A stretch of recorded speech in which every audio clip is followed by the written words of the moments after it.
Now there's really not much to it. Got the handle here, pull it apart, and the screws are going to fit to the inside, and you also know that is because that's where the push button is. See, that goes on the inside always, and the little hole is on the outside, okay? And so here's the whole body, and so I'm going to just fit it in there.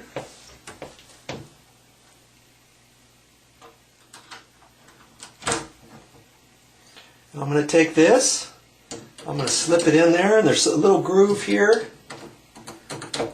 and I'm just going to slide it on there, and it should go on pretty easy. You see what I mean? Slip it in, slip this in there. That's about all there is to it. We've got 2 screws, and this one fits up pretty tight, and if you want you can pull it out like that, put the screw in so that you can see the threads on the inside just a little bit. And once you start screwing it in, you want it to go nice and easy. If it's going kind of hard, you don't want to think, okay, I'm going to ram it in there, because you might have cross-threaded it. And that's another reason why I don't like using the drill for this, because I can't really feel it with my hand, you know. I'm going to hold that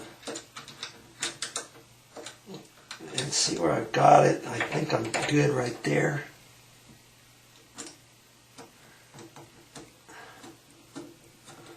And that's going in nice and easy. I'm just going to make sure it's snug. I don't care about if it's up or down too high just now. I'm going to start screwing this in.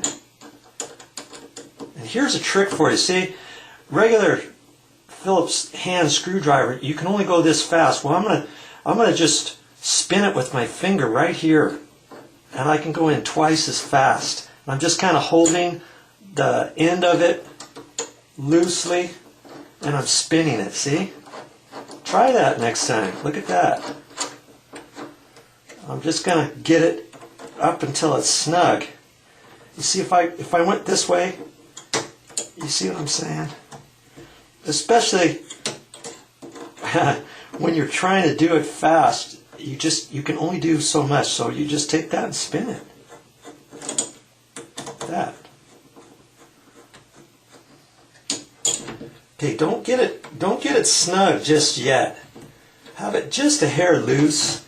What I like to do is arrange it about centered. You'll see there's a little bit of slop here. And if anything, I'm going to look and see if there's any marks on the door from before. And if I don't see much, or if I see a slight mark, and if it's down at the bottom or something, if I think this needs to go up just a hair higher, I'm going to raise this up a little bit, because the paddle handles, after they wear a little bit, they have a tendency to sag just a hair. So I try to put them uphill just a smidge, you know, if I can. Just going to kind of make this snug first before I tighten it down. I'm going to look at it, make sure I'm all good. Look at that. Try it. Push this in. This should go in nice and freely at this point. Okay. I'm going to check the lock. That looks good. Now I'm going to cinch it down. Just want to make it snug. I don't want to go so tight that I strip the head, you know, or go so tight that your screwdriver misses a little bit and you go, and it slides off and scratches your surface of your escutcheon or jams the door. It's easy to do if you're not paying attention. Okay, so I'm making it snug like that. Making sure everything works on it. Looks like it does. Look at that. That's all there is to it so far. We're pretty much done. There's a couple more things I want to tell you though.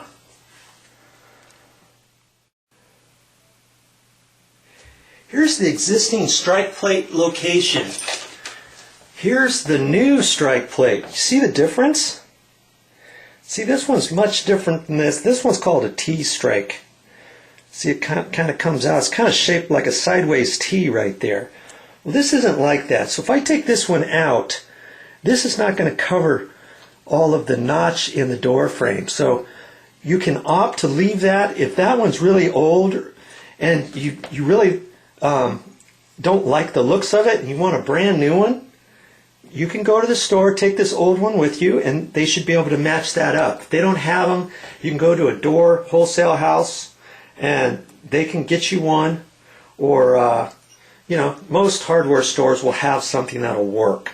Now if you end up deciding to use this, or if your old one was the same size, be careful and remember to check and see if this has any plastic on it. Because see there's your plastic.